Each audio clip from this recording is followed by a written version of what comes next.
Welcome to Nothing to Be Found, episode number 3. I am Samuel, and today we're going to explore the idea of embracing uncertainty. And the thing is with uncertainty can be deeply uncomfortable. Our minds crave control, stability, predictability, but life is just this constant flow of change, and learning to embrace the unknown is one of the most powerful practices that we can cultivate. In this episode, I'm going to share a story about a time when I faced a lot of uncertainty and how I used tools like journaling, yoga, mindfulness to navigate it. We'll also explore the yogic principle of Ishvara Pranidhana, or surrender, and its role in staying grounded in the face of the unknown. So then, uncertainty. Uncertainty is something we all experience. It's that discomfort of not knowing what's around the corner. Our minds like to respond to uncertainty with fear, creating narratives about these worst case scenarios to protect us. And this instinct can hold us back from fully experiencing life, from fully embodying our experience of life. In yogic philosophy, there's this principle called Ishvara Pranidhana, which is one of the 5 niyamas in the Yoga Sutras. And what it translates to is to surrender to a higher power, whether that be the divine, God, nature, community, however you want to look at that. But yeah, surrendering to something greater than yourself. And it's not about passivity or like merely just allowing yourself to be manipulated or something like that, or giving up, but it's more about this trusting of life and recognizing that we can't control everything. And this surrender allows us to find peace amidst change. So I'll delve into a little personal story now of myself in recent years about facing uncertainty. So in 2023, I find myself like facing this. It was a period of immense uncertainty. I was off work due to grief, having lost someone close to me, a close friend. But I was privileged to get 6 months full sick pay. But that time passes quick, and the weight of this uncertainty, like, it became strong, it began to grow. And at home, like, life was already full. My son was being homeschooled. There were these other responsibilities that demanded my attention. The loss of my friend, it just became this wake-up call to the fragility of life and the importance of prioritizing the things that really do matter. And for some time, I'd been contemplating on teaching yoga and stepping into this world of health and well-being, but I hadn't yet made that actionable. I was always kind of playing it safe. So I made the leap. I booked a teacher training at the Yogkulam in Rishikesh in India. And at the same time, I decided that returning to my employer full time was not going to be an option. And the job, whilst it was financially stable, it was actually quite detrimental to my health, my well-being, and especially to the ones that were closest to me, especially with all the things that I had going on personally at the time at home. But there was this fear, like this growing fear, and that I had no long-term savings.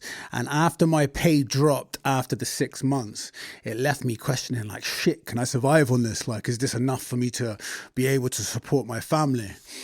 And there was like this back and forth going on between myself and the HR department. They just like kept denying my repeated requests for these part-time hours and eventually like job share. And it was just this massive inner conflict that I was facing. And it was like all these just fearful thoughts about money and security. And they were just plaguing my mind, these narratives, just like running away with like, oh, you're not going to have enough money. You're not going to be able to do this. Like, you're doing like, stay safe, stay safe. But the way that I kind of worked through this was through journaling. Like I began to like confront these fears, wrote down the worst case scenarios. Like I was writing down the best outcomes, and I pretty much wrote down every argument that my mind kind of threw at me. And by releasing them on this page, recognizing that none of these narratives were certain, and they were just hypothetical outcomes imagined by this ego trying to keep me in this comfort zone. And my meditation practice grounded me at the time as well.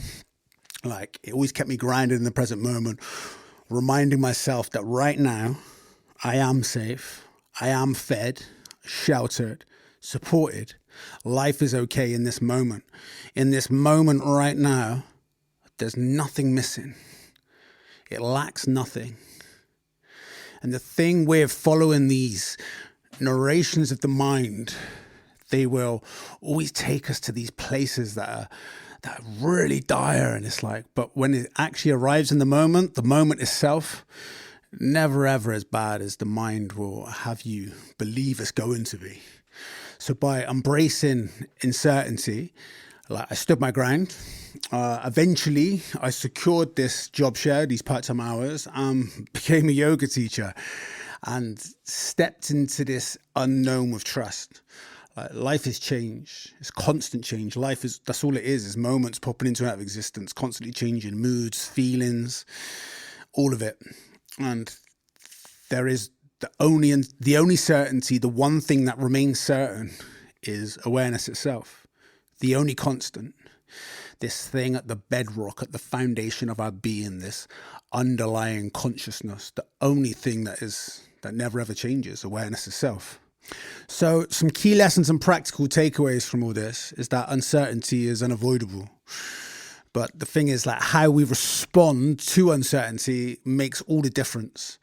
And there are a few practices that I can say definitely help me, and hopefully they can help you as well navigate any uncertainty that you may come across in your life. So the first one is journaling. Like, write down your fears. Like, just put them all onto the paper. Write down these worst case scenarios. Like, write down the best outcomes. Like, we're always like thinking, what if it goes wrong? But what if it goes right? And then by putting these thoughts on paper, you kind of like release their grip on your mind, and you see them truly for what they are. They're just narratives.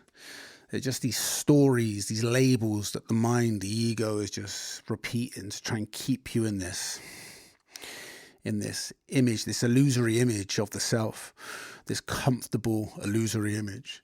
So yeah, write down your fears, worst case scenarios, best outcomes, put it all on the page. Let that journal be your therapist.